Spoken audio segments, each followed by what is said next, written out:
She was looking so fine, fine, fine, thing I found. Everybody makes some move, everything on the body going. Last night, she didn't want to be I see, I really want to. She whispered to me, we're talking about me.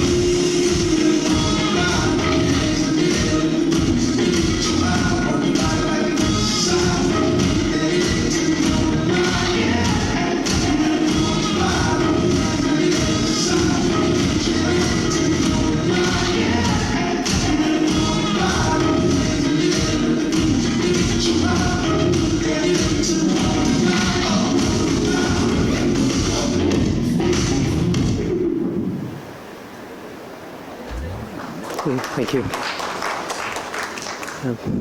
Can we go to the deck? Right. So guys, thank you very much. It's always a pleasure to be here, and like Manish, for us also, this has been a brilliant journey, and every year we come here, we kind of get new energy. We get reiterated on the things that we set out to do and where we are, and it's kind of a reality check for us as well as where we are for the year that has gone by. So very quickly, to put it in a few words, we are an affordable premium fashion solution company. We started as predominantly a bra and brief business. We'll quickly come to why we got, where we got, and why we are doing what we are doing. But over a period of time, as the customer started to demand more, we extended ourselves to now do a lot more of nightwear, swimwear, sleepwear, and shapewear as well.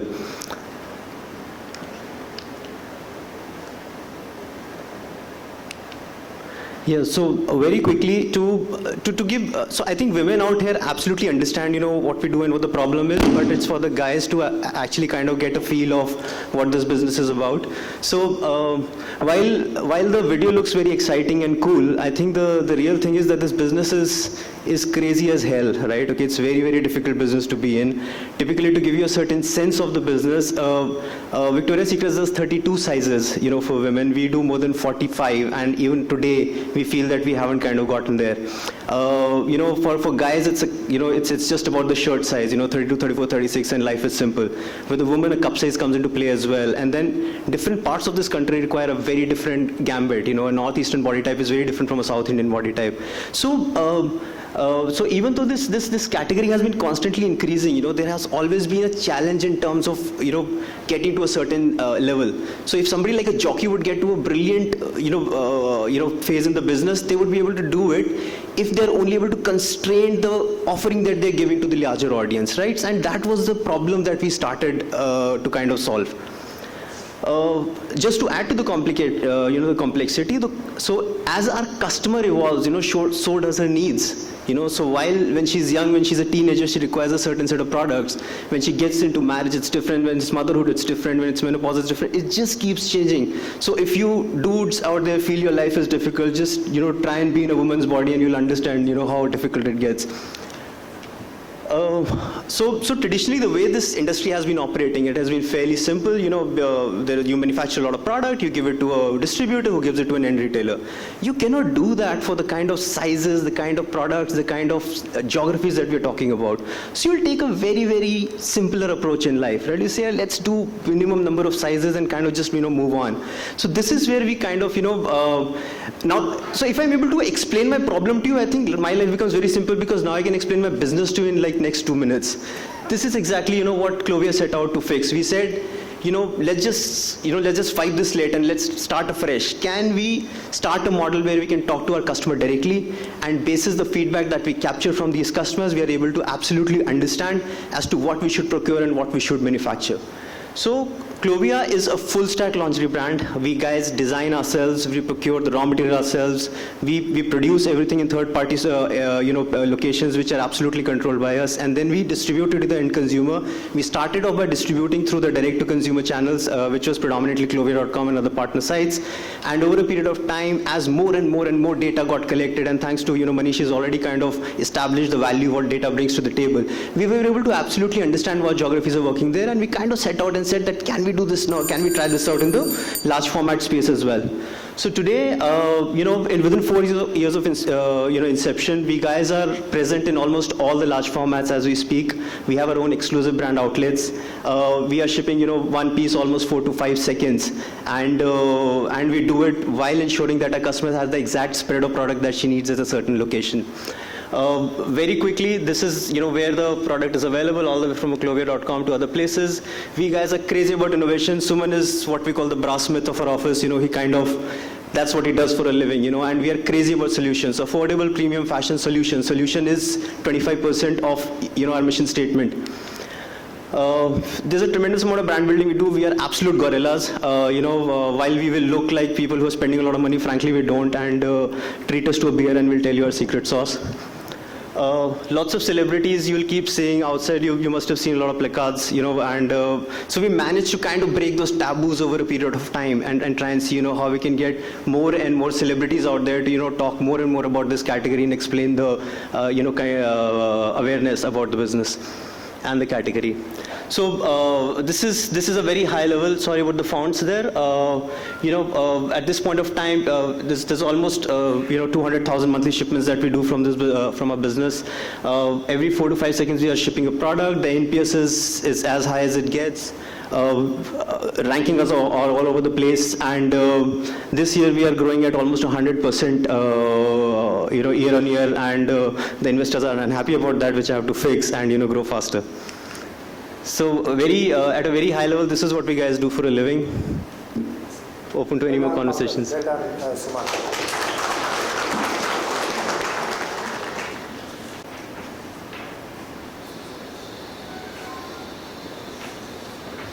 So Pankaj, this is your third year with us, right?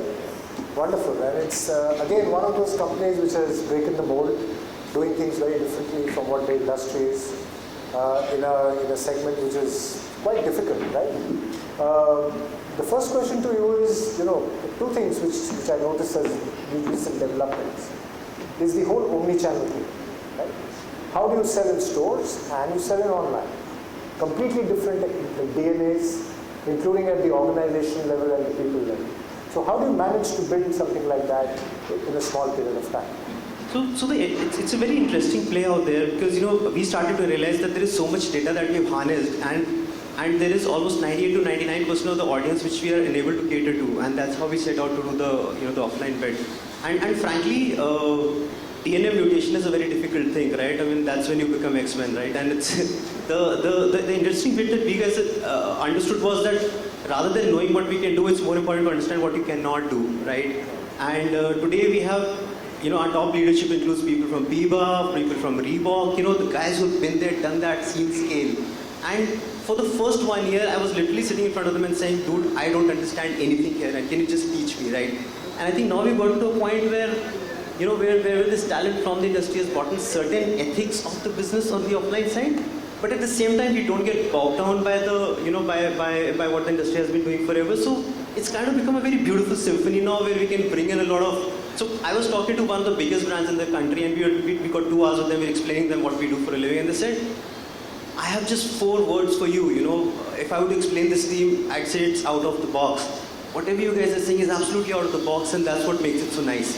And we thought that's as big a compliment as somebody can get. Oh, that's very interesting. Now, you always claim to know what women want. Please tell us, because you're dealing with a completely different category, and you know that women as a segment of buyer has been expanding rapidly over the last several years. So tell us what women want. So our third co-founder is my wife, and thank God she's not here. Yeah. Because otherwise she would absolutely refuted this claim that I understand that. But so we believe that at this point of time there are 3 things. I think IPR is how I would define it. One is impulse, which the buyer of today, if I were to define them, one is impulse, right? Other is recommendation, something which, so we started something called the Clovia Partnership Program, where women started to recommend each other, and all of a sudden our business went to a very different scale, right? And third is personalization, which Manish has explained so well. If you're able to, so we do something called the Clovia Fit Test, and just like Manish, almost 500,000 women, we absolutely understand what they need at any point of time with regards to the life cycle that they're in. to just wrap it up, it's so beautiful that if you are able to get to a point where you can absolutely understand the journey of a woman's life and you can actually map it out. You know that this person is at a certain stage in life. If you get to a point where, after a certain point in time, you can start recommending things and understanding what will be required next. I think that's where the real beauty of this business lies. And I think now we have sufficient data to be very happy with the pilots we are doing out there. And very soon we'll probably come up with a very interesting product around that as well. Wonderful. I have one last question for you, more in terms of the team, right? When you go to your office, you have all these young people, and I don't necessarily mean you, but how do you think about older talent and bringing them into your company and doing something disruptive? So for those who understand Hindi, जब मैं office जाके बोलता हूँ कि यार मेरी इतनी उम्र हो गई तो कहते हैं तुम्हारी उम्र हो गई तो हमारी उम्र के 2 आ जाते हैं, right? So it's a very interesting thing where experience and the backlog of experience, kind of needs to be managed, and I think that's where the beauty of Clovia as a business lies. While we keep bringing a lot of experience, I tell them that keep your ethics in place, keep your fundamentals of business in place, but please leave your baggage of tradition outside, because the moment you come in with that, you will only grow as much as the guy we grew up to a level, because they took 20 years to get there and I took 3.5. So do you want me to grow back to his stage, or do you want him to emulate and understand? So we had use cases where people who have been in the industry for 20 years were flowing down to stores where we had launched things and trying to understand what the hell are these young dudes doing who are less than a year old into the business. So I think it's a function. You have to respect what the traditional business guys bring to the table, but you cannot be bogged down by it. I think that's the way we look at it. Fantastic answer, symphony, balance in creating the organization. Very well done, and all the best in the future.